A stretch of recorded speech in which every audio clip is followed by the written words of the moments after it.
দোয়া এবং জিকির আছে, যেই দোয়া জিকিরগুলো কোরআন হাদিসে বর্ণিত সকল দোয়া জিকিরের খোলাসা, সারমর্ম এবং নির্যাস। এই ছয়টাকে যদি কোনো মুসলমান নিয়মিত আঁকড়ে ধরে, তাহলে কোরআন এবং হাদিসের যত দোয়া এবং জিকির আছে কেমন যেন তার নির্যাসটা নিয়মিত সে আমল করলো। বলবো সেগুলা। এই ছয়টা দোয়া এবং জিকিরের মধ্যে সর্বপ্রথম হলো নবী করিম সাল্লাল্লাহু আলাইহি সাল্লামের প্রতি দুরূদ প্রেরণ করা। নবীজি সাল্লাল্লাহু আলাইহি সাল্লামের প্রতি দুরূদ প্রেরণ করার আমল এরকম আমল, আপনি যদি সারা দিনে শুধুমাত্র নবীজির প্রতি দুরূদ প্রেরণ করার আমলটাই জিকির হিসাবে সবচেয়ে বেশি করেন, দোয়া হিসাবে যদি এটাই আপনি সারাদিন করতে থাকেন, তো আপনার জন্য যথেষ্ট হবে। আল্লাহর কাছে আর কিছু না চাইলেও চলবে, আর কিছু না চাইলেও চলবে। দুরূদ মানে হলো নবীজির জন্য দোয়া করা। ভাই, আল্লাহ তার হাবিবকে রহম করবেন, আপনার আমার দোয়ার দিকে আল্লাহর তাকানোর কোনো ঠেকা আছে? নবীজি কি আমাদের দোয়ার কোনো মুখাপেক্ষী? কিন্তু আমরা তার জন্য দোয়া করলে ওই চান্সে আল্লাহ তাআলা আমাদের প্রতি অনুগ্রহ করবেন। একবার না, আপনি নবীজির প্রতি একবার রহমতের দোয়া করবেন, একবার দুরূদ পাঠ করবেন। মান সাল্লা আলাইয়া মাররাতান সাল্লাল্লাহু আলাইহি আশারা। নবীজি সাল্লাল্লাহু আলাইহি সাল্লাম বলেছেন, একবার আমার জন্য তোমরা দোয়া করলে, আমার প্রতি দুরূদ পাঠ করলে, আল্লাহ তাআলা তোমাদের জীবনে 10 বার 10 জায়গায় 10 টাইমস তোমাদের উপর আল্লাহ তাআলা অনুগ্রহ করবেন। আপনি টেরও পাবেন না কত জায়গায় আল্লাহ অনুগ্রহ করেছেন। আল্লাহ বাঁচাই দিয়েছেন, একটুর জন্য শেষ হয়ে যান নাই। ওই যে দুরূদ পড়ছেন, আল্লাহ তাআলা রক্ষা করছে, আপনি খবরও নাই। আল্লাহ তাআলা আপনার প্রতি বিশাল একটা দান করছে, আপনি লক্ষ্যও করেন নাই। ওই যে দুরূদ পড়ছেন একবার, 10 বার রহমত হবে। এভাবে যত দুরূদ পড়বে সে তত রহমত এবং অনুগ্রহ পাবে। এক সাহাবী বলেছেন, ইয়া রাসূলুল্লাহ, আমি আমার দোয়ার কত অংশ আপনার জন্য রিজার্ভ রাখবো? আমি তো আল্লাহর কাছে অনেক কিছু চাইবো, অনেক কিছু নিবেদন করব, আপনার জন্য যেন আল্লাহ রহমত নাজিল করে, এটাই হলো দুরূদ। এই দুরূদটা আমি কি পরিমাণ রাখবো? 4 ভাগের 1 ভাগ, 3 ভাগের 1 ভাগ, অর্ধেক? এরপরে সাহাবী বলছেন, আসলে যদি সবগুলোই করি, উনি এক একটা পার্সেন্টেজ বলছেন, আর নবী করিম সাল্লাল্লাহু আলাইহি সাল্লাম বলছেন যে, তাকে বোঝাচ্ছেন যে আরো বেশি করতে পারলে ভালো হয়। তো সাহাবী বাড়াইতে বাড়াইতে শেষ পর্যন্ত বলেন যে, আমার দোয়া যদি সবগুলো আপনার জন্য করি, আমি যদি আর কোনো দোয়া না করি, শুধু আপনার জন্যই দোয়া করি, নবী করিম সাল্লাল্লাহু আলাইহি সাল্লাম তাকে সুসংবাদ দিলেন যে, তাহলে তোমার আর কোনো সমস্যা থাকবে না, সব সমস্যা দূর হয়ে যাবে, তোমার কোনো পেরেশানি থাকবে না। ভাইরা আমার, দুরূদের আমল এমন একটা আমল যে আপনার জীবনে কোনো বিপদ, কোনো মুসিবত, কোনো পেরেশানি, কোনো সমস্যা দেখা দিয়েছে, আপনি যদি দুরূদ পড়তে থাকেন, কোনো কিছু মনে আসছে না, অনেক সময় ছাত্র জিজ্ঞেস করে, ভাই পরীক্ষার হলে পড়া ভুলে গেছি, কি করবো? আমি দুরূদ পড়া শুরু করেন। আরবদেরকে দেখা যায় কোনো কিছু ভুলে গেলে তারা বলে আল্লাহুম্মা সাল্লি আলা মুহাম্মদ, আল্লাহুম্মা সাল্লি আলা মুহাম্মদ, এটা শুরু করে তারা। কারণ নবী করিম সাল্লাল্লাহু আলাইহি সাল্লাম এর হাদিস থেকে স্পষ্টভাবে, একটি নয় বহু হাদিস থেকে প্রমাণিত, যে ব্যক্তি দুরূদটা নিয়মিত পাঠ করবে, সালাত আলা নবীটাকে যে ব্যক্তি আঁকড়ে ধরবে, সব সময় তার মুখ থেকে সালাত সালাত সালাম চলতে থাকে, এই ব্যক্তির সকল গুনাহ আল্লাহ মাফ করে দিবেন, সকল পেরেশানি আল্লাহ তাআলা মুক্ত করে দিবেন। ভাইরা আমার, দুরূদের আমলটা এত গুরুত্বপূর্ণ আমল, এটা আমরা করি এখন। অনেকে আছেন যে আনুষ্ঠানিকতা যখন থাকে দুরূদের, মিলাদের, তখন একটু সালাত আলা নবী যেভাবে করেন। আর বাকি অনেকে আছেন যেগুলো করারও কোনো খোঁজ খবর নাই। দুরূদ বেশি বেশি করে পাঠ করবো তো ইনশাআল্লাহ। সবচেয়ে শ্রেষ্ঠ দুরূদ, সবচেয়ে উত্তম দুরূদ হলো দুরূদ ইব্রাহিম, যেটা নামাজে পড়েন। আর সবচেয়ে সংক্ষিপ্ত দুরূদ হলো সাল্লাল্লাহু আলাইহি ওয়াসাল্লাম। এছাড়া নবীজির প্রতি দোয়ামূলক যে কোনো দুরূদই আল্লাহর কাছে গ্রহণযোগ্য হতে পারে, যদি দুরূদের অর্থের মধ্যে, কথা বলার মধ্যে খারাপ কিছু না থাকে। দুরূদের নামে অনেকগুলো দুরূদ প্রচলিত আছে বিভিন্ন বই পুস্তকে, অমুক দুরূদ পড়লে অমুক এত নেকি হয়, বা অমুক দুরূদ পড়লে এতবার পড়লে ওই বিপদ দূর হয়। এগুলো কোনো হাদিস নির্দেশিত না, এগুলো হয়তো কারো তাজরিবা, অভিজ্ঞতা নির্ভর। কিন্তু হাদিস নির্দেশিত দুরূদ হলো দুরূদ ইব্রাহিম, আর সবচেয়ে সংক্ষিপ্ত দুরূদ হলো সাল্লাল্লাহু আলাইহি সাল্লাম। অর্থের ভিতরে যদি খারাপ কিছু, শিরকের কিছু না থাকে, নবীকে আবার আল্লাহর পর্যায়ে পৌঁছানোর মতো গুমরাহি যদি না থাকে দুরূদের অর্থের মধ্যে, তাহলে যে কোনো দুরূদই আপনি আল্লাহর কাছে পেশ করতে পারেন। তাহলে 6টা দোয়া হলো কোরআন হাদিসের শত শত সহস্র দোয়ার নির্যাস এবং খোলাসা। তার 1 নম্বর হলো দুরূদের আমল। করবো না বেশি বেশি ইনশাআল্লাহ? আমার জীবনে বহুবার এমন হয়েছে, বহুবার এমন বিপদ যে দেয়ালে পিঠ ঠেকে গেছে, এখান থেকে উদ্ধারের কোনো পথ আর চোখের সামনে দেখা যাচ্ছে না, আমি এই আমলটি, এর পাশাপাশি ইস্তেগফারের আমল যেটা দ্বিতীয় নম্বরে বলবো আমি, এই দুটি আমল কন্টিনিউয়াসলি করে গেছে, হরদম প্রতি নিঃশ্বাসে নিঃশ্বাসে, বাস টয়লেটের টাইম বাদে বাকি ফুল টাইম এটা দুরূদ এবং ইস্তেগফার অব্যাহত রাখছি। আল্লাহ তাআলা এমন ভাবে অলৌকিক ভাবে উদ্ধার করেছেন যে আমার কল্পনায়ও আসে না যে এখান থেকে এইভাবে হেল্প হতে পারে। ভাইরা আমার অভিজ্ঞতার 2 পয়সার কোনো মূল্য নাই। আমার অভিজ্ঞতা কি আসলো না আসলো এটাতে কিছু আসা যায় নাই। রহমতুল্লিল আলামিন আল্লাহর রাসূল আল্লাহর নবী ওয়াদা করেছেন যে আপনার পেরেশানি দূর হবেই হবে ইনশাআল্লাহ। অতএব দুরূদের আমল বেশি বেশি করবো না ইনশাআল্লাহ। নাম্বার 2, ইস্তেগফার।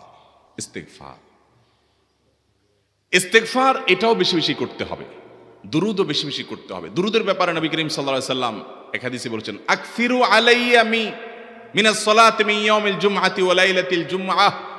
জুমার রাতে আর জুমার দিনে, অর্থাৎ বৃহস্পতিবার দিবাগত রাত আর জুমার দিন শুক্রবার, এই সময়গুলোতে তোমরা আমার প্রতি বেশি বেশি দুরূদ পাঠ করো। এই যে নবীজি বলছেন বেশি বেশি পাঠ করো, তাহলে দুরূদটা বেশি বেশি পাঠ করতে হবে। ঠিক একইভাবে 2 নম্বর যেটা, দ্বিতীয় আমল যেটা ইস্তেগফার, এটাও বেশি বেশি করতে হবে।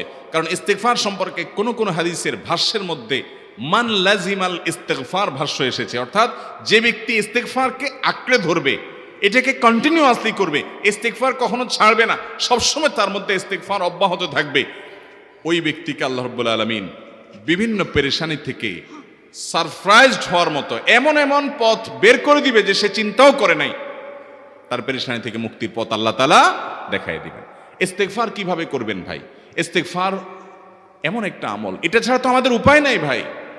ইস্তেগফার আমাদের দুনিয়ার পেরেশানি দূর করবে, আখিরাতের পেরেশানি দূর করবে।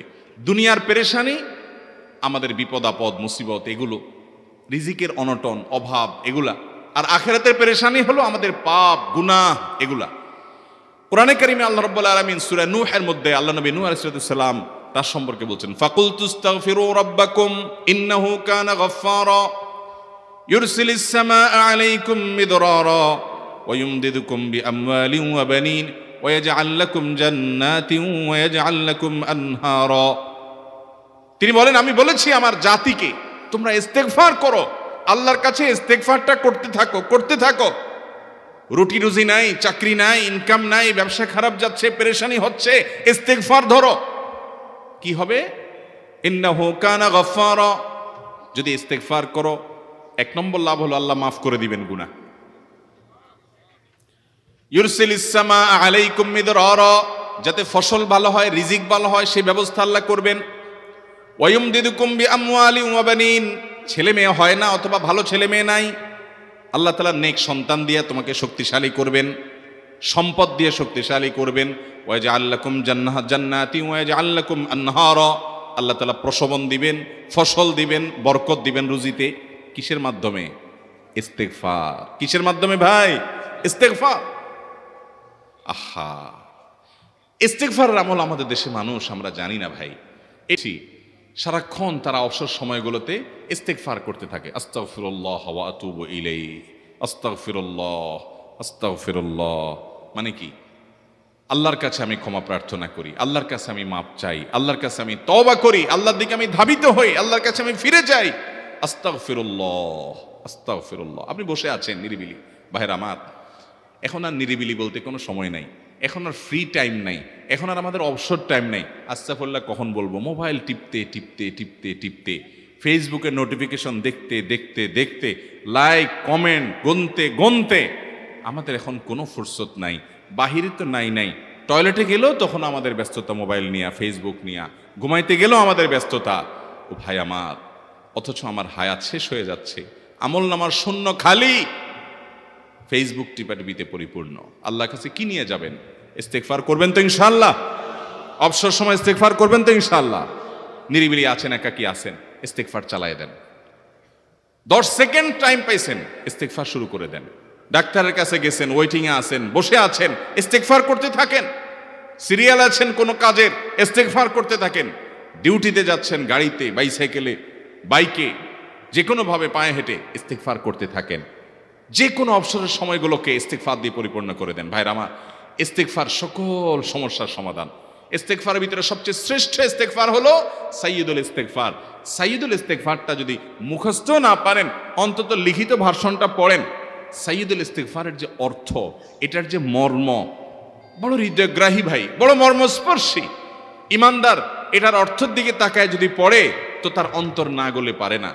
আল্লাহুম্মা আনতা রব্বি, হে আল্লাহ আপনি আমার রব, আপনি আমার পালনকর্তা লাগেন, আপনার সাথে আমার এই সম্পর্ক, আমি আপনার গোলাম, আপনি আমার রব, এই সম্পর্কটা আপনার সাথে আছে।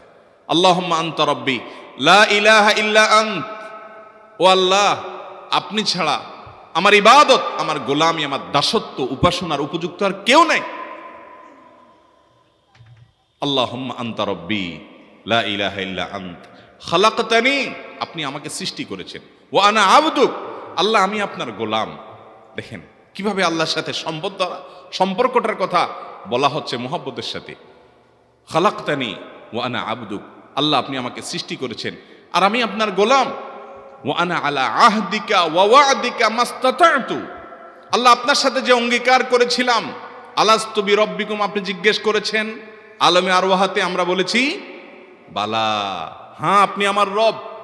আপনাকে রব হিসাবে স্বীকৃতি দিয়ে আপনার গোলামি করার যে অঙ্গীকার আমরা করেছি, কালিমাতুশ শাহাদা যে আমরা পাঠ করেছি, এই যে আপনার সাথে কৃত অঙ্গীকার, রব হিসাবে স্বীকৃতি দেওয়ার পর, গোলাম হিসাবে মেনে নেওয়ার পর, আমি আপনার যে গোলামি করার কথা ছিল, ওয়া আনা আলা আহদিকা ওয়া ওয়া'দিকা মাস্তাতা'তু, যতটুকু পারছি আমি সে ওয়াদার উপরে থাকার চেষ্টা করছি আল্লাহ। ওয়া আনা আলা আহদিকা ওয়া ওয়া'দিকা মাস্তাতা'ত আবুউ লাকা বিনি'মাতিকা আলাই, আল্লাহ আমি স্বীকার করি আপনি আমার প্রতি অনেক নিয়ামত দিয়েছেন, অনেক নিয়ামত দিয়েছেন, এটা আমি স্বীকার করি। ওয়া আবুউ লাকা বিযামবি, আর আমি এও স্বীকার করি যে আল্লাহ অনেক অপরাধ, অনেক পাপ আমার দ্বারা হয়ে গেছে। ফাগফিরলি, অতএব আপনি আমাকে মাফ করে দেন। ফাইন্নাহু লা ইয়াগফিরুয যুনুবা ইল্লা আনতা, কারণ আপনি ছাড়া আর কেউ গুনাহ ক্ষমা করতে পারবে। ভাইরা আমার, অর্থের দিকে লক্ষ্য করে করে, মর্মটা বুঝে বুঝে একটু সাইয়্যিদুল ইস্তেগফার পড়েন। লেখা দেখে দেখে পড়েন, ইউটিউব থেকে দেখে দেখে পড়েন, কিন্তু পড়েন। আল্লাহুম্মা আনতা রাব্বি লা ইলাহা ইল্লা আন্ত খালাকতানি ওয়া আনা আবদুক ওয়া আনা আলা আহদিকা ওয়া ওয়া'দিকা মাস্তাতা'তু আউযু বিকা মিন শাররি আবুউ লাকা বিনি'মাতিকা আলাইয়া ওয়া আবুউ লাকা বিযামবি ফাগফিরলি ফাইন্নাহু লা ইয়াগফিরুয যুনুবা ইল্লা আনতা। এটা হলো বড় ইস্তেগফার। এত বড় ইস্তেগফার পড়তে পারেন না, কোনো পেরেশানি নাই, কোনো অসুবিধা নাই।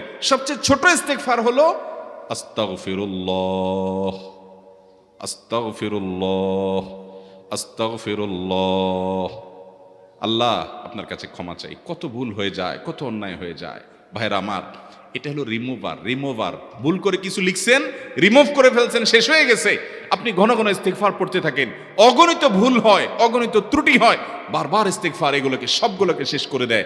ভাইরা আমার, নিরাপত্তা এনে দেয়। আল্লাহ কোরআনে কারিমে বলেছেন যে আপনার রব আপনার কওমের প্রতি আযাব নাজিল করবেন না যদি আপনি থাকেন, আর যদি তারা ইস্তেগফারে রত রাখে তাহলে গণ আযাব আল্লাহর পক্ষ থেকে আসবে। অতএব ভাইরা আমার, ইস্তেগফার বেশি বেশি করতে হবে। 6টা আমল, 6টা জিকির, দোয়া হলো শত শত হাজার দোয়া এবং জিকিরের সান্নিধ্যাসের। দ্বিতীয়টা হলো ইস্তেগফার। চেষ্টা করবো না ইনশাআল্লাহ ইস্তেগফার করা, চলতে ফিরতে আস্তাগফিরুল্লাহ ওয়া আতুবু ইলাইহি, অথবা শুধু আস্তাগফিরুল্লাহ। আরেকটা ইস্তেগফার হাদিসে বর্ণিত, আস্তাগফিরুল্লাহ আল্লাযী লা ইলাহা ইল্লা হুয়াল হাইয়ুল কাইয়্যুম ওয়া আতুবু ইলাইহি ওয়া লা হাওলা ওয়া লা কুওয়াতা ইল্লা বিল্লাহ। এটাও ইস্তেগফার। তাহলে একটা বড় ইস্তেগফার, একটা মিডিয়াম, একটা ছোট, যার যেটা সুবিধা হয় এটা পড়েন। বড়টা হলো সাইয়্যিদুল ইস্তেগফার, সবচেয়ে শ্রেষ্ঠ ইস্তেগফার যেটা হাদিসে বর্ণিত হয়েছে। সাইয়্যিদুল ইস্তেগফার নবীজি সকাল সন্ধ্যা পাঠ করতেন, বিভিন্ন সময় পাঠ করতেন, রাতে পাঠ করার কথা বলতেন। সাইয়্যিদুল ইস্তেগফার পাঠ করলে আল্লাহ রাব্বুল আলামিন ওই দিনে, ওই রাতে, ওই ব্যক্তি মারা গেলে তার সব গুনাহ খাতা মাফ করে তাকে জান্নাত দিবেন ইনশাআল্লাহ। অতএব ভাইরা আমার, সাইয়্যিদুল ইস্তেগফার সবচেয়ে বড়, আস্তাগফিরুল্লাহ আল্লাযী লা ইলাহা ইল্লা হুয়াল হাইয়ুল কাইয়্যুম ওয়া আতুবু ইলাইহি ওয়া লা হাওলা ওয়া লা কুওয়াতা ইল্লা বিল্লাহ। এটা হলো মাঝারি ধরনের। আর সবচেয়ে ছোট ইস্তেগফার হলো আস্তাগফিরুল্লাহ ওয়া আতুবু ইলাইহি। তাহলে 6 আমলের কয়টা গেল? 2টা। প্রথমটা হলো দুরূদ, আর দ্বিতীয়টা হলো ইস্তেগফার। নাম্বার 3, এটা আমাদের বেশিরভাগ মানুষ জীবনে হয়তো শুনেনও নাই, অনেকে হয়তো শুনছেন, আমল করা হয় না। খুব সীমিত সংখ্যক আল্লাহর বান্দার আমলের তৌফিক হয়। সেটা হলো ইয়া যাল জালালি ওয়াল ইকরাম। এটা একটা জিকির, আল্লাহ তাআলাকে ডাকা, আহ্বান করা, এটাই জিকির। ইয়া যাল জালালি ওয়াল ইকরাম। নবী করিম সাল্লাল্লাহু আলাইহি সাল্লাম বলেছেন, আলিজু বিয়া যাল জালালি ওয়াল ইকরাম। তোমরা ইয়া যাল জালালি ওয়াল ইকরাম এটাকে আঁকড়ে ধরো, এটাকে নিয়মিত করো, বেশি বেশি করে বলতে থাকো এটাকে সব সময় এটাকে মুদাওয়ামাতের সাথে কন্টিনিউয়াসলি এটা বলতে থাকো, ইয়া যাল জালালি ওয়াল ইকরাম। অনেক উলামায়ে কেরাম, মুহাদ্দিসিন ইকরাম ইয়া যাল জালালি ওয়াল ইকরাম কেন নবীজি এত বেশি বলতে বলেছেন, এটার মাধ্যমে আমাদের লাভটা কি, এর ব্যাখ্যা করতে গিয়ে বলেছেন ইয়া যাল জালাল মানে হলো হে মহান মহান বড়ত্বের অধিকারী, হে জালালের অধিকারী, হে জালাল। ওয়াল ইকরাম হে দানশীল। তাহলে প্রথম বাক্যে আল্লাহর বড়ত্বের কথা স্বীকৃতি দিয়ে প্রশংসা করা হয়, আর দ্বিতীয় বাক্যে হে দানশীল বলে আল্লাহ তাআলার কাছ থেকে চাওয়া হয় যে আপনি যেহেতু দানশীল এবং আপনি যদি মহান, অতএব আপনি আমাকে দান করেন।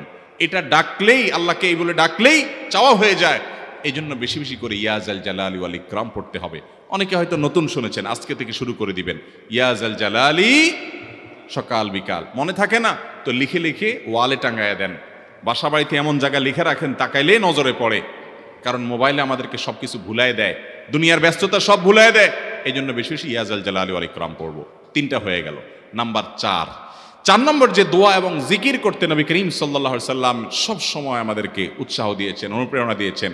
এবং ইবনে সাদি রাহিমাহুল্লাহ তিনি 6টা নির্যাস দোয়া এবং জিকির যে বলেছেন, তার 4 নম্বর হলো লা হাওলা ওয়ালা কুওয়াতা ইল্লা বিল্লাহ।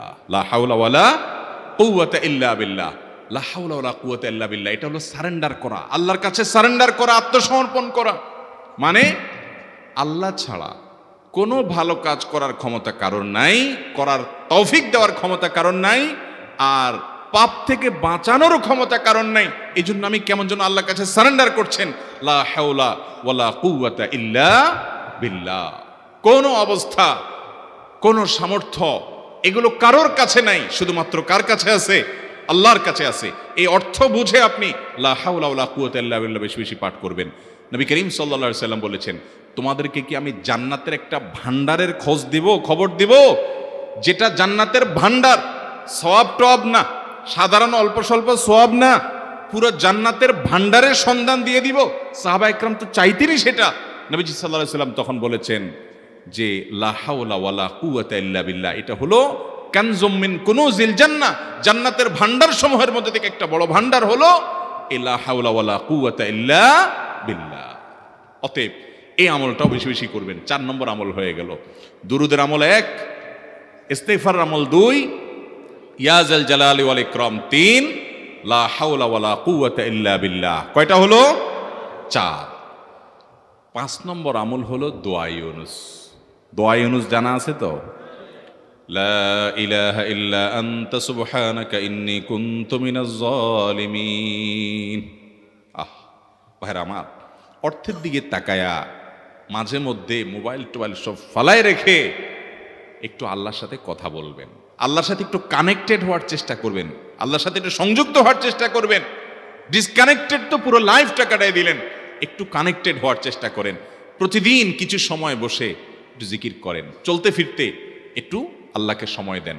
আপনি উপকৃত হবেন, আপনার কল্ব জিন্দা হবে, আমল নামা সওয়াবে পরিপূর্ণ হবে।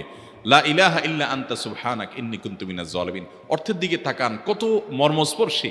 লা ইলাহা ইল্লা আনতা, আল্লাহ আপনি ছাড়া কোনো সত্যিকারের মাহবুদ নাই, উপাস্য নাই। সুবহানাক, আপনি পবিত্র, আমি আপনার পবিত্রতা জ্ঞাপন করছি। ইন্নী কুনতু মিনাজ জালিমিন, তবে আমি সেসব মানুষদের অন্তর্ভুক্ত যারা নিজের প্রতি নিজে জুলুম করেছে, অবিচার করেছে, অন্যায় করে আমার নিজের পায়ে নিজে কুড়াল মেরেছি বহু।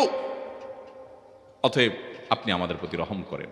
এই দোয়া পাঠ করে আপনারা সবাই জানেন আল্লাহর একজন নবী, তিনি জীবনের সবচেয়ে কঠিন পরিস্থিতির মুখোমুখি হয়ে এমন বিপদে পড়েছেন যে বিপদ থেকে উদ্ধারের কোনো পথ ছিল না। দুনিয়াবী সকল সিস্টেম বলবে যে সমুদ্রে নিক্ষেপিত হয়ে বিশাল বড় সমুদ্রের প্রাণী মাছের পেটে চলে গেলে সে মানুষ আবার বাঁচে কিভাবে? মুহূর্তের ভিতরে তো মারা যাবে অক্সিজেনের অভাবে। এটাই দুনিয়ার সিস্টেম বলে। আল্লাহ তাআলা অলৌকিকভাবে, লৌকিক সিস্টেমের ঊর্ধ্বে রেখে আল্লাহ তাআলা তাকে এই বাক্য পাঠ করার কারণে এর মাধ্যমে আল্লাহ তাকে মুক্তি দান করেছে। এবং আল্লাহ তাআলা এই ঘটনা কোরআনে উল্লেখ করার পর একটা সুসংবাদ বলছেন আমাদের সবার জন্য, বিরাট বড় আনন্দের সংবাদ। আল্লাহ বলেছেন, ওয়াকাযালিকা নুনজিল মুমিনিন। এই বাক্য পাঠ করার পর ইউনূস আলাইহিস সালামকে শুধু রক্ষা করেছেন আল্লাহ, তাই নয়, আল্লাহ বলেছেন একইভাবে তাকে যেরকম রক্ষা করেছি, এই বাক্য যদি কেউ পড়ার মতো পড়ে, হক আদায় করে পড়ে, মনের গভীর থেকে পড়ে, মর্ম উপলব্ধি করে পড়ে, নিয়মিত পড়ে, ওয়াকাযালিকা নুনজিল মুমিনিন, ঈমানদারদেরকে আমি রক্ষা করে দেব। এভাবে আরো শুনবেন, আমাদের প্রিয় নবী সাল্লাল্লাহু আলাইহি ওয়াসাল্লাম বলেছেন, তোমরা আমার ভাই ইউনূস ইবনে মাত্তা যে দোয়া করেছে, ওই দোয়াটাকে তোমরা আঁকড়ে ধরবা, যে কোনো বিপদে আপদে মুসিবতে আল্লাহর কাছে চাইবা। ভাইরা আমার, আমরা বিপদ আপদে পড়লে হুজুরদের কাছে চলে যাই দোয়ার জন্য, অনেকে মাজারে চলে যায়, সেখানে মানত করে, টাকা পয়সা দেয় বিপদ উদ্ধার করার জন্য। কপাল পোড়া জানে না ও কার গোলাম, ও আরশে আজিমের মালিকের গোলাম, তার সাথে ডাইরেক্ট কানেক্টেড হওয়ার সুযোগ আছে, শুধু ইউজ করলেই হয়, সুইচ দিলেই হয়। কপাল পোড়া জানে না, ডানে বামে গিয়ে নিজের আমল বরবাদ করে, ঈমান বরবাদ করে, তাওহীদ নষ্ট করে। ভাইরা আমার, তাহলে যে কোনো সমস্যা ফিল করি অথবা স্বাভাবিক অবস্থাতে দোয়া ইউনূস পাঠ করব, লা ইলাহা ইল্লা আনতা সুবহানাকা ইন্নী কুনতু মিনাজ জালিমিন। ভাইরা আমার, দুনিয়ার মানুষের কাছে আপনি অপরাধী এটা বললে খারাপ লাগে। আপনি একটা অফিসে চাকরি করেন, দুর্নীতি করে চুরি করে ধরা পড়ছেন, বসের কাছে যায় মাপ চাইছেন, স্যার ভুল হয়ে গেছে, আর কখনো করব না, লোভে পড়ে করে ফেলছি, বিপদে পড়ছিলাম, টাকা টানছিল স্যার, আর কোনোদিন করব না, মাফ করে দেন স্যার, চাকরিটা রাখেন স্যার। আপনি মাপ চাইলেন, লজ্জিত হলেন, চোখের পানি ফেললেন, পাও ধরে মাপ চাইলেন, ছোট হলেন। এই ছোট হওয়ার পরে আপনার চাকরি যদি টিকেও যায়, বস যদি আপনাকে মাফ করেও দেন, তারপরেও কি আপনার কাছে ভালো লাগবে? না এত বড় একটা অঘটন ঘটলো, ছোট হলেন, সবার সামনে লজ্জিত হলেন, অনুতপ্ত হলেন, ধরা পড়লেন, মাপ চাইতে হলো, এই জন্য আপনার খারাপ লাগবে না? কিরকম খারাপ লাগবে? এত খারাপ লাগে অনেকে সহ্য করতে পারে না, গুনাহের দিকে চলে যায়, আত্মহত্যা পর্যন্ত করে ফেলে, এই বেইজ্জতি সহ্য করতে পারে না। ঠিক না? ঠিক। মানুষের কাছে মাপ চাইলে, মানুষের কাছে ছোট হলে মানুষের কষ্ট হয়। অদ্ভুত! আরশে আজিমের মালিকের কাছে সেজদায় পড়ে চোখের পানি ফেলে যদি স্বীকার করেন, ও মালিক, নামাজ পড়ি নাই, বড় জুলুম করেছি, কাবিরা গুনাহ করেছি, ও মালিক, হারাম জিনিস দেখে ফেলেছি, খারাপ জিনিস শুনে ফেলেছি, পাপ করেছি, অপরাধ করেছি, মালিক, জাহান্নামের যে বিবরণ হাদিসে আসছে, এটা সহ্য করার ক্ষমতা আমার নাই, আপনি আমাকে মাফ করে দেন। এইভাবে যদি আল্লাহর কাছে একটু চোখের পানি ফেলে দোয়া করেন, একটু দোয়া করে দেখেন, আল্লাহর শপথ করে বলছি, আপনার জীবনে সবচাইতে আনন্দের মুহূর্ত হবে তখন, যেদিন এরকম দোয়া করতে পেরেছেন, চোখের পানি ফেলতে ফেলেছেন। দুনিয়ার মানুষের কাছে ছোট হলে মানুষের মনটা সংকীর্ণ হয়, ছোট হয়, মানুষ অপমান বোধ করে, খারাপ লাগে।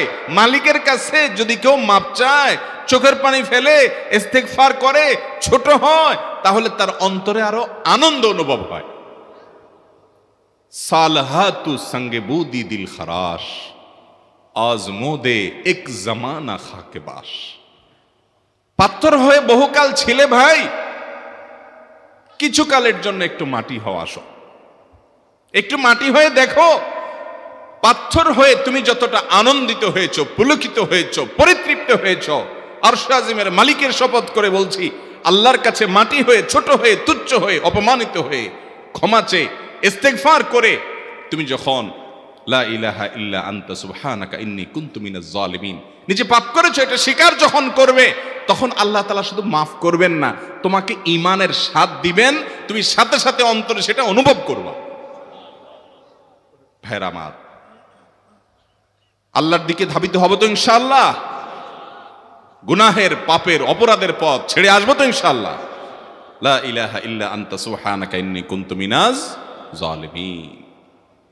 কোরআন হাদিসের নির্যাসের 5 নম্বর আমল দোয়া ইউনূস। নবীজি সাল্লাল্লাহু আলাইহি সাল্লাম বলেছেন, আমার ভাই ইউনূস আলাইহিস সালাম তিনি আল্লাহর কাছে এটা পড়ে যেরকম বিপদ থেকে রক্ষা পেয়ে গেছেন, তোমরা আমার ভাই ইউনূস আলাইহিস সালামের দোয়াটা বেশি বেশি পড়বা, ওইটাকে তোমরা আঁকড়ে ধরবা, তোমাদেরকে আল্লাহ তাআলা উদ্ধার করবেন। আল্লাহ কোরআনে ওয়াদা করেছেন, ওয়া কাযালিকা নুনজিল মুমিনিন, এভাবে আমি ঈমানদারদেরকে রক্ষা করব। অতএব ভাইরা আমার, বিপদ আপদে ওই মাজারে দৌড় দিবেন না, হুজুরের কাছে দোয়া চান, এটাতে দোষের কিছু নাই, কিন্তু সবকিছুর আগে আপনি নিজে নিজের মালিকের কাছে চান। আমরা অনেকে দোয়া করি না, কেন করি না? আমরা মনে করি যাইরে আমি এত গুনাহগার মানুষ, আমার দোয়া কবুল হবে, এই জন্য হুজুরের কাছেই শুধু যায়, যে হুজুর যদি কিছু বলে দেয়। আল্লাহর কাছে ডাইরেক্ট চাইলে যে পাওয়া যাবে এটা অনেক মুসলমান বিশ্বাস করে না, ভালো করে জানে না।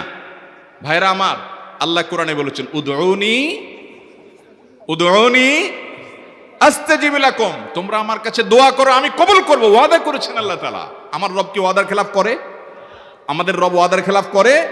ইন্নাহু লা ইউখলিফুল মিআদ, তিনি ওয়াদার খেলাফ করেন না। তিনি বলেছেন তোমরা দোয়া করো, হালাল বক্ষণ থাকে, যদি হালাল উপার্জন যদি থাকে, শরীরে যদি হারাম যদি না থাকে, শর্ত আদায় করে দোয়া যদি করেন, দোয়া করে আবার হুলস্থুল যদি না করেন, তাড়াহুড়ো যদি না করেন, দোয়া করে আল্লাহর কাছে দরখাস্ত জমা দিয়ে দেন, দুরূদ পাঠ করেন, শর্ত আদায় করে দোয়া করেন, আপনি যত অপরাধী হন, যত গুনাহগার হন, যত পাপিষ্ঠ হন, আল্লাহ আপনার দোয়া কবুল করবে। আচ্ছা ভাই, আমরা যত খারাপ হই, আপনি নামাজ পড়েন না, আপনি ফিল্ম দেখেন, আপনি হারাম জিনিস দেখেন, আপনি অনেক খারাপ কাজ করেন, গালিগালাজ করেন, মানুষের হক মারেন, যত খারাপ আপনি হন, আপনি ইবলিসের চেয়ে বেশি খারাপ হতে পারবেন? ইবলিসের চেয়ে বেশি খারাপ হওয়ার সুযোগ আছে? খারাপের বাপ সে, তার মতো খারাপ তো আপনি চাইলেও হতে পারবেন না, ঠিক না ভাই? ঠিক। আচ্ছা, এই ইবলিস আল্লাহর কাছে দোয়া করছে কখন? এমন সময় যখন আল্লাহ তাকে নির্দেশ করছে সিজদা করো, আদমের সম্মানে। সেই নির্দেশ সে লঙ্ঘন করেছে, ডাইরেক্ট আল্লাহর সামনে সরাসরি লঙ্ঘন, সরাসরি বিদ্রোহ। আপনার সামনে আপনার ছেলে, আপনার কর্মচারী, আপনার কাজের লোক ডাইরেক্ট যদি একটা জিনিস বলে পারবো না, কি পরিমাণ মেজাজ আপনার গরম হবে চিন্তা করেন। অথচ আপনিও মানুষ, সেও মানুষ, আর আল্লাহ হলেন সৃষ্টিকর্তা, এ হলো সৃষ্টি। সে যুক্তি দেখায়, খালাক্তানি মিন নার ওয়া খালাক্তাহু মিন তিন, আমারে আগুন থেকে তৈরি করছেন, তারে মাটি থেকে তৈরি করছেন, আমি কেন তারে সিজদা করব? তর্ক যুক্তি হাজির করে আল্লাহর নির্দেশকে আল্লাহর সামনে লঙ্ঘন করেছে। কত ডেঞ্জারাস সিচুয়েশন বুঝেন, কি পরিমাণ রাগ আল্লাহ রাব্বুল আলামিন হওয়ার কথা। তার তো গুণবাচক নাম শুধু রহমান রহিম না, তার গুণবাচক নাম আছে কি? কাহার, জব্বার। তো আল্লাহ রাব্বুল আলামিনের এই গুণবাচক নামও তো আছে। তিনি হচ্ছে প্রচন্ড রকমের কাহারের অধিকারী। তো আল্লাহর সামনে ডাইরেক্ট তার আদেশকে লঙ্ঘন করেছে, হঠকারিতা দেখিয়েছে, অহংকার করেছে, দম্ভ দেখিয়েছে, এত বড় বেয়াদবি করেছে। ওই টাইমে আল্লাহ তাআলা তো রাগ হওয়ার কথা। ওই রাগের সময়, ওই কঠিন সময় ইবলিস যখন আল্লাহ তাকে বললেন, যাও ফখরুজ মিনহা ফাইন্নাকা রাজিম, জান্নাত থেকে বের হও, তুমি বিতাড়িত, আল্লাহ রাগ হয়ে তাকে জান্নাত থেকে বের করে দিলেন। ভাইরা আমার, এই রকম সময় পর্যন্ত ইবলিস দোয়া করে বসছে। কি দোয়া করছে? রব্বি আনজিরনি ইলা ইয়াউমি ইউবআসুন, আল্লাহ আমাকে সুযোগ দেন, কিয়ামত পর্যন্ত হায়াতটা দেন আমারে, দোয়া করে বসছে। কিন্তু আল্লাহ তাআলা কি করছেন? আল্লাহ বলছেন, তো বড় সাহস তোর বেটা, মাত্র সিজদা করতে বলছেন করলি না, কমবখত, আবার দোয়া করস? আল্লাহ সেটা বলেন নাই। আল্লাহ কি করছেন? ইন্নাকা মিনাল মুনজারিন, যাও তোমাকে সুযোগ দেওয়া হলো। সুবহানাল্লাহ। ইবলিস যদি আল্লাহর রাগ হওয়ার মতো সময়ে, ক্রোধ হওয়ার মতো সময়ে আল্লাহর সামনে আল্লাহর সরাসরি অবাধ্য হয়ে আল্লাহ তাকে বের করে দিচ্ছেন বিতাড়িত শয়তানকে, ওই টাইমে যদি দোয়া করার পর ইবলিসের দোয়া কবুল হয়, ও মুসলমান, আপনি আল্লাহর গোলাম হিসেবে নিজেকে স্বীকার করেন, আপনি যত পাপিষ্ঠ হন না কেন, আপনার দোয়া কেন কবুল হবে? আল্লাহর কাছে দোয়া করবো না ইনশাআল্লাহ? ইবলিসই আমাদেরকে বুঝায়, ফুসলায়, তুই কোন মুখে দোয়া করবি আল্লাহর কাছে? তোর নামাজের ঠিক নাই, তোর ইবাদতের ঠিক নাই, এত আকাম কুকাম করস ফেসবুকে, ইউটিউবে, তোর মতো 2 নম্বর একটা মানুষ, কোন মুখে আল্লাহর কাছে দোয়া করবি? থাক, দোয়া করিস না, আমি কেমনে এই মুখ নিয়ে দোয়া করবি? এটা যখন আপনার মনের ভিতরে আসে, তখন বুঝবেন যে মিস্টার ইবলিস অ্যাক্টিভ হয়ে গেছে আপনার শরীরে। কথা কি বুঝাতে পারছি? আল্লাহর কাছে দোয়া করবেন তো ইনশাআল্লাহ? এই 6টা দোয়া জিকিরের 5 নম্বর দোয়া ইউনুস, অর্থ সহকারে বুঝে বুঝে আল্লাহর কাছে চাইবেন এবং দোয়া করবেন। 6 নম্বর হলো সুবহানাল্লাহ, আলহামদুলিল্লাহ, লা ইলাহা ইল্লাল্লাহ, আল্লাহু আকবার। এই বাক্যগুলো দেখবেন ঘুরে ফিরে নবী করিম সাল্লাল্লাহু আলাইহি ওয়াসাল্লাম সারাদিন পড়তেন।